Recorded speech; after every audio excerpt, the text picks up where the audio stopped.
Ayan mga kababayan at mga kapadspres, dito sa videong ito kung paano butatain at ibalik sa pagmumukha ni Lacson o itago ng ating buting senador na si Rodante Marcoleta sa pagmumukha niya na si Lacson.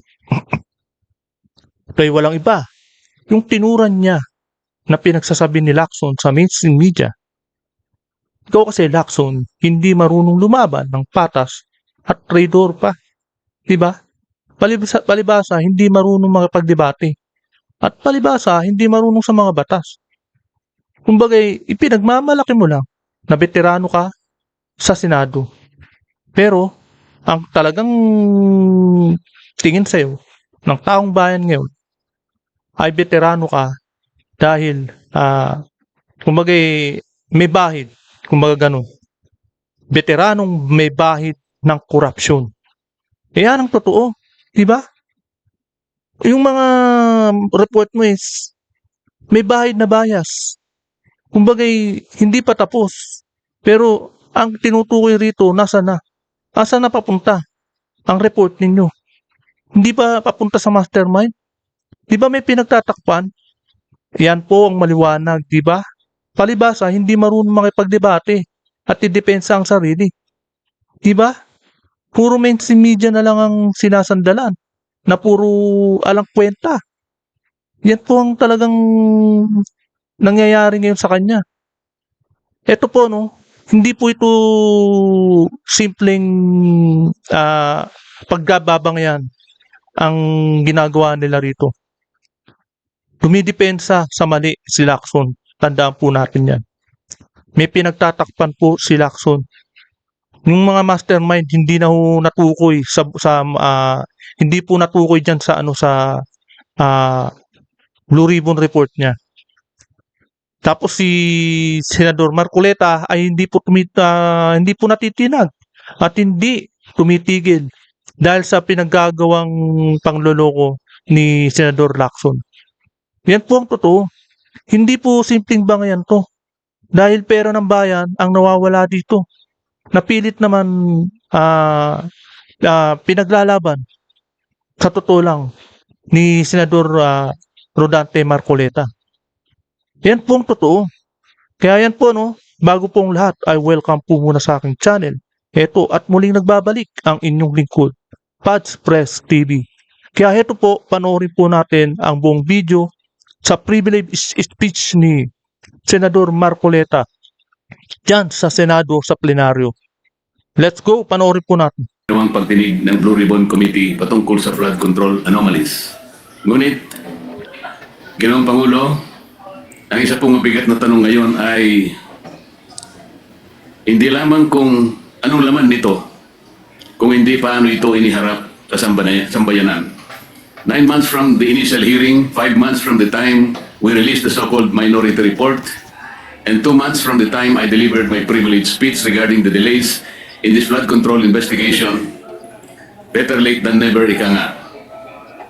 Subalit, nakakapagtaka naman ata na matapos ang lahat ng panahong iyon, ano po ba ang inihain sa Senado? Hindi isang formal na committee report, Ginoong Pangulo. Hindi isang rekomendasyong may bigat at otoridad ng komite. Kung hindi isang progress report na piniling ihatid sa pamamagitan ng privilege speech kahapon ng chairperson. Kung ganito lang din pala ang kahihinatnan, bakit kailangan pa niyang paabutin ng ilang buwan ang paglalahad kung ang tunay na nais ay may paalam sa taong bayan ang kinahinatnan ng mga pagdinig? Kaya ang isa pong pinakamalaking tanong ng lahat ay nasaan po yung progress sa paghahanap ng bayan ng katotohanan? Ano na po ang nangyari sa komite na siyang dapat nangunguna sa pagsisiwalat ng korupsyon at sa paghahanap ng pananagutan? Baka naman ang tunay na problema ay hindi ang kakulangan ng pirma, kundi ang kakulangan sa political will na dalhin ang investigasyon sa natural na tinutumbok nitong direksyon hanggang sa pinakadulo ng pananagutan. If there's a will, there's a way. Bungad ni Senador Lacson kahapon. Kilala siyang magaling na investigador nung panahon niya sa kapulisan. Kung nanaisin niya talaga na tuntunin ang katotohanan sa pamamagitan ng ebidensya, na kanyang binigyan pa ng diin, dapat ay hindi niya tinitigilan o ipinagpapaliban ang mga pagdinig. Sinasabi niya na marami daw akong dahilan kung bakit hindi ako pumipirma sa partial report. Ngunit mas marami akong katanungan sa kanyang sariling mga dahilan kung bakit hindi matapos-tapos ang investigasyon ng Blue Ribbon patungkol sa bagay na ito. May mga napako at pabago-bagong desisyon tulad ng Abril 14, naka-schedule ang pagpapatuloy ng hearing sa Blue Ribbon Committee ngunit biglang ipinagpaliban. Ngayon naman, ang kondisyon sa partial report na hindi raw magpapatuloy, Ginoong Pangulo, ang pagdinig hanggat hindi napipirmahan ang partial report. Isa itong malinaw na pag-atras sa nauna niyang sagot sa akin nung siya'y direktang tanungin ko sa bulwagang ito, Ginoong Pangulo. Gaya ng pagtiyak niyang ipagpapatuloy ang investigasyon nang lumabas ang balita tungkol sa pagkahuli ni Zaldico. The quest for truth has been effectively hostaged by the whims of the chairperson who emphasized that he respects the decision of his members, but then said that there will no longer be any hearings unless and until the partial report has been signed.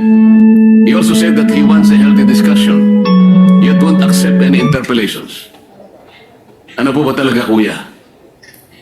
Senator Lacson is indeed consistently inconsistent, invoking transparency when convenient, but resisting accountability the moment questions are directed at him and his report. Mr. President, are all members of the committee mandated or obligated to sign committee reports? Can members of the BRC be compelled to sign a partial report? There is nothing in our rules that says so, Mr. President. Because his statements appears to imply that the delay in the release of the committee's partial report is the fault of the committee members themselves. How can the chair say that refusal to sign is tantamount to blocking the committee report?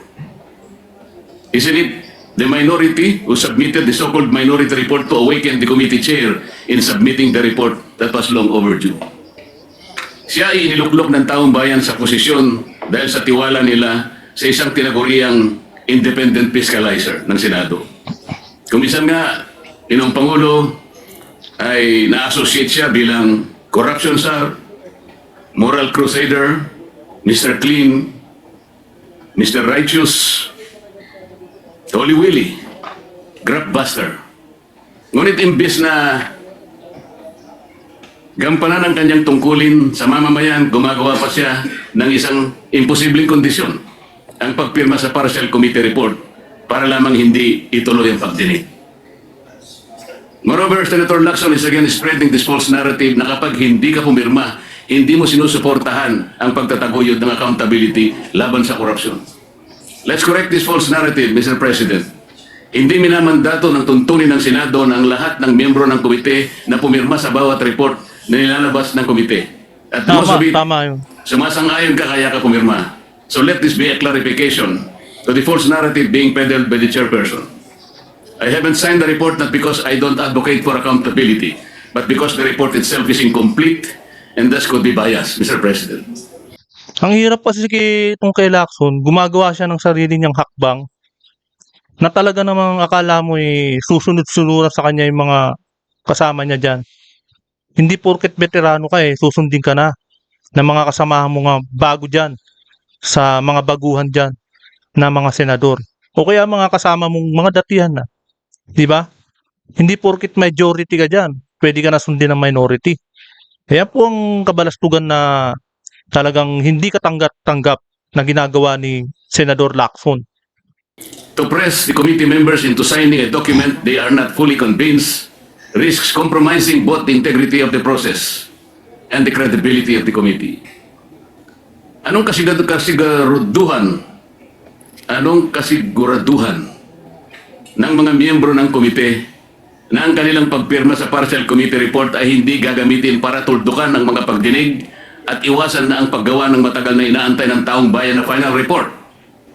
Anong gagawin o magagawa pa rin natin, Ginoong Pangulo, kung sakasakaling sabihin niya na tapos na ang pagdinig, total majority na ang nakapirma? It could be a trap, Mr. President. Bukod pa rito, Mr. President, may isang bahagi po sa nasabing privilege speech ang kumuha sa aming atensyon at hindi namin maaaring palampasin. Tulad nitong flood control scandal na patago ang atake. Ito pong slide na may pamagat na allocables at leadership fund na kanyang ipinakita sandali kahapon ay may imahe na hindi naman lubos na inilantad sa taong bayan. Putol, hindi buo, walang sapat na konteksto. At tila ba'y tumutukoy sa representasyong ito bilang humihingi ng mga proyektong katumbas ng 500. Whether it's 500 billion, 500 million, or 500,000. The big document tells a narrative that a certain Kong Marcoleta has this 500 allocation from the DPWH. At kapansin-pansin po, Mr. President, na tila hindi nakuha ng naturang slide ang inaasahang atensyon mula sa media matapos ang kanyang privilege speech. Marahil dahil maging ang mga mamahayag ay nakita ang kahinaan nito. Kaya't nakapagtataka na nitong umaga, kaninang umaga lang, Ginoong Pangulo, ay agad siyang nagkaroon ng dalawang panayam sa media upang muling bigyang diin at itulak ang parehong naratibo laban sa akin. Para bang hindi naging sapat ang privilege speech sa session hall at kailangan pang panawigin ito sa media upang masigurong kakalat ang malisyosong pagpapahiwatig kahit kulang sa linaw at sustansya.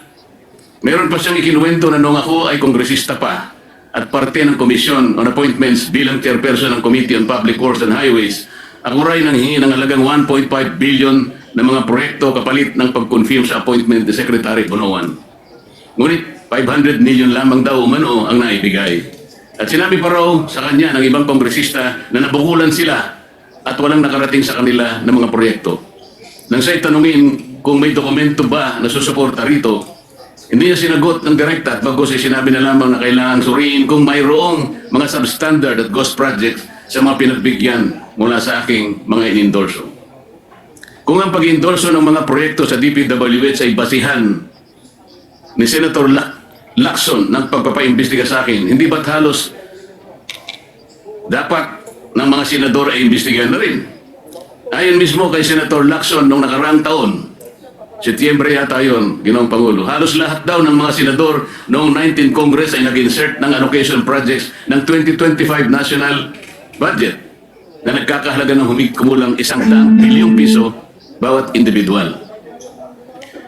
Ngunit ang ating tagapangulo, kayo po, Ginoong Pangulo, pa mismo ang dumipensa sa mga senador at sinabing, I would like to make it clear that whatever budgetary amendments the senators propose, the money for these projects do not in any way go through the Senate or the senator, as some of our kababayans think. It goes directly to the implementing agencies under the executive department.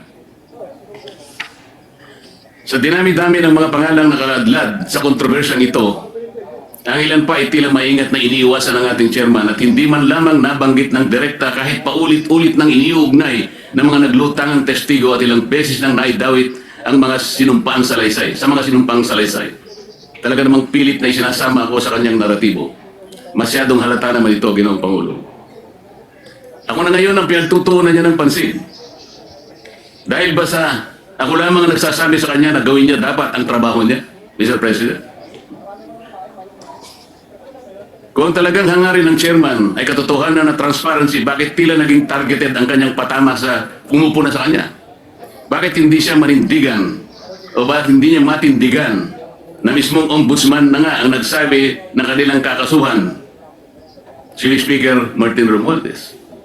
Para ba sa kanya ay walang talagang kinalaman o sadyang pikit ang kanyang mga mata sa isinisigaw ng lohika?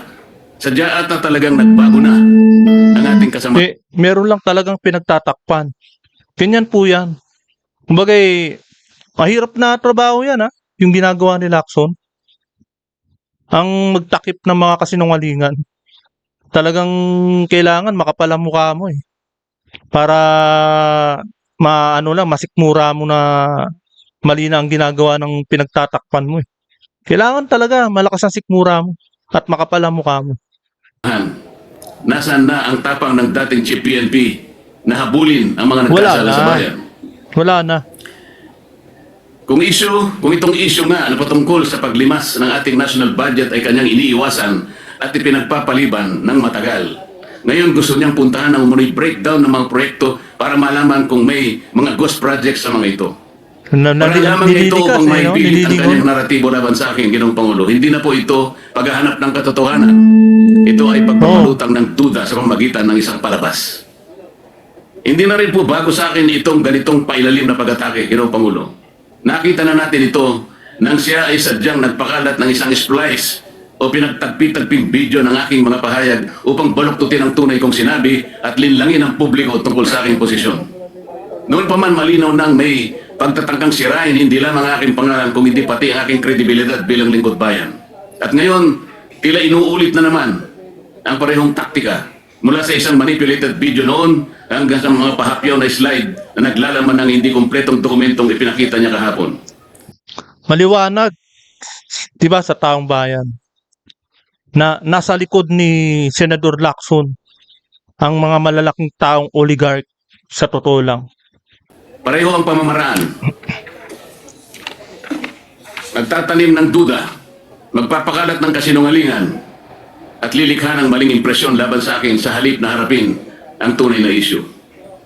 Nakakalungkot pa na manggagaling ang mga gawang ito sa isa sa atin sa kapulong ito. Hindi lamang nakalulungkot kundi nakagigimbal. Isipin sapagkat sila po ay binoto ng ating mga mamayan para gumawa ng mabuti para sa ating bayan. At mas lalong nakadidismaya pa, Ginoong Pangulo, na sa halip na gamitin ang kapangyarihan ng Senado upang papanagutin ang makasalanan at hanapin ang buong katotohanan, ginagamit ito ng ilan bilang kasangkapan sa pagtitibag laban sa mga hindi kayang patahimikin at pigilan. Ginoong Pangulo, bakit ako pipirma sa isang partial report kagaya ng aking pinahayag kahapon? Tama, Ang partial tama. report ay unfinished report. Huwag mong Wala pong pirmahan. sinasabi na ang ating mga tuntunin ay kinakailangang magpahayag ka o mag-report ka ng isang partial report. Bakit po kinakailangang partial report at hindi pa final report? At paano po tayo magkakaroon ng final report, Mr. President, kung hindi po niya itutuloy ang mga dapat na ginawa niyang pagdilig? Napakarami po ang dapat na ipatawag. Kagaya po ng aking Grabe.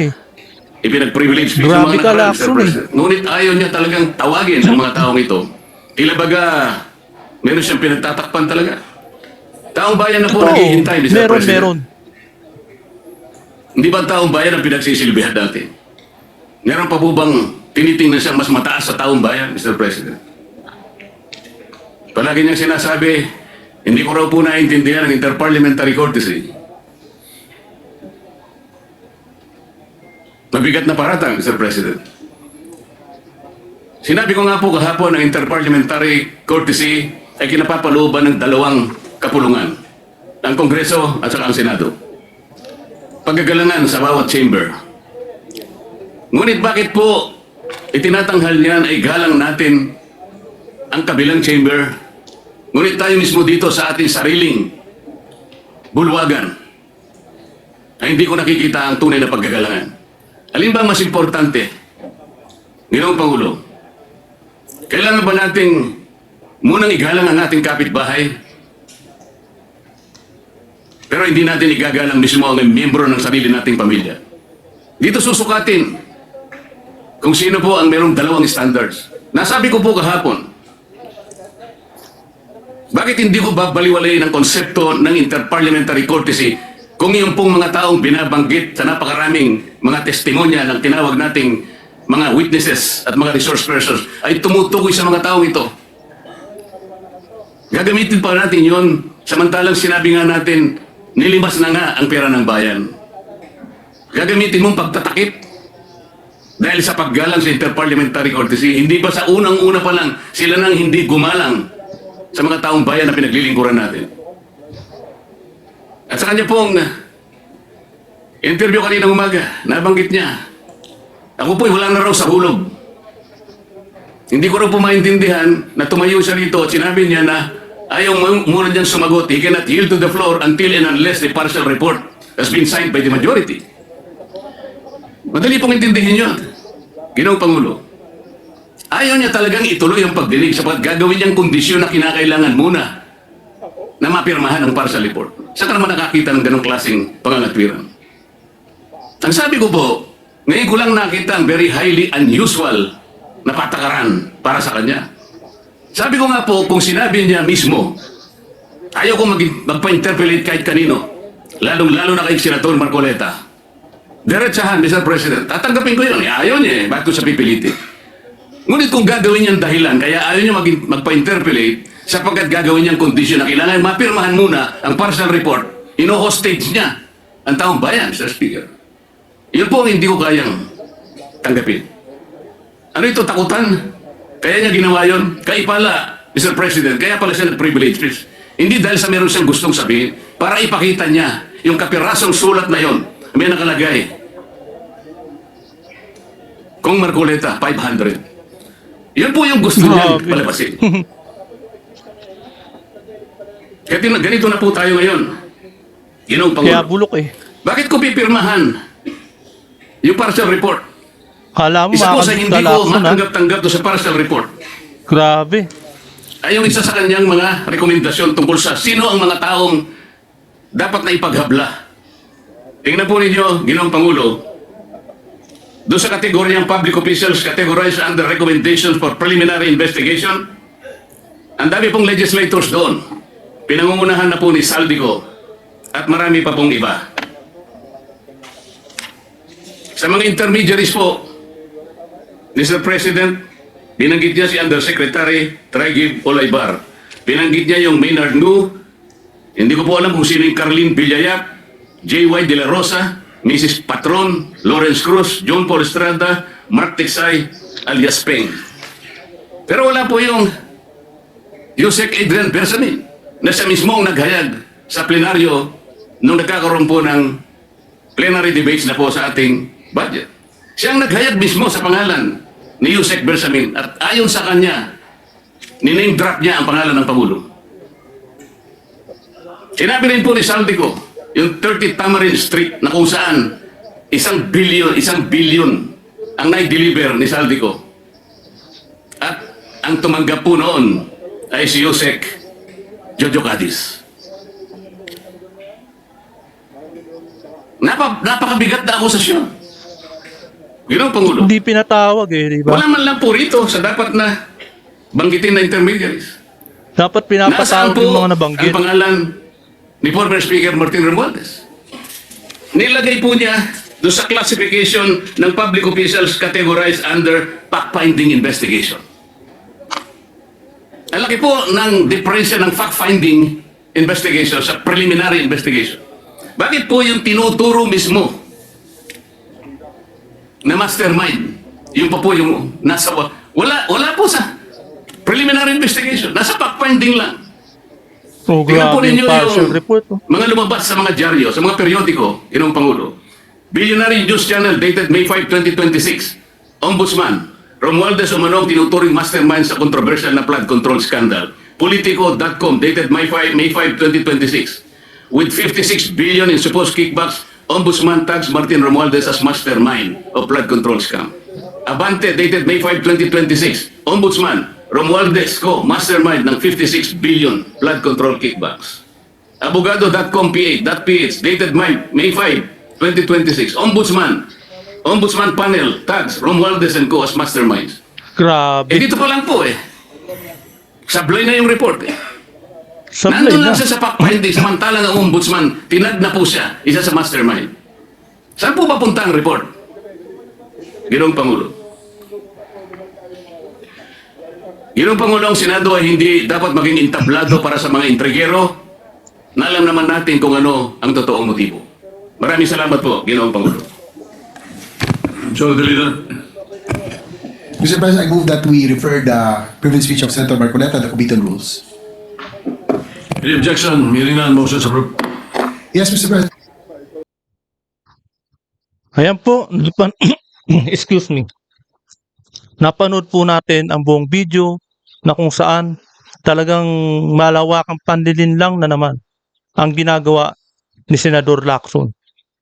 Baga, paulit-ulit lang. Siyempre, sa pangungulit niya na pirmahan ang partial report na talaga namang, ewan ko ba, mabuti na lang at masigasig na paulit-ulit din si Senador Marcoleta. At syempre, nasisiyasat niya ng gusto yung partial report. Na ngayon lang, pinaliwanag niya, di ba? Mabuti na lang. Ganun. At meron tayong isang senador na talagang hindi kayang linlangin ng mga kagaya ni Senador Lacson. Di ba? Napakalupit ng mga kabalastugan na ginagawa ni Lacson sa totoo lang. Kaya ito po, no, hanggang dito na lamang po. At kung hindi ka pa nakakapag-subscribe, please subscribe my channel. para lagi kang updated sa bawat upload ko. Maraming salamat po.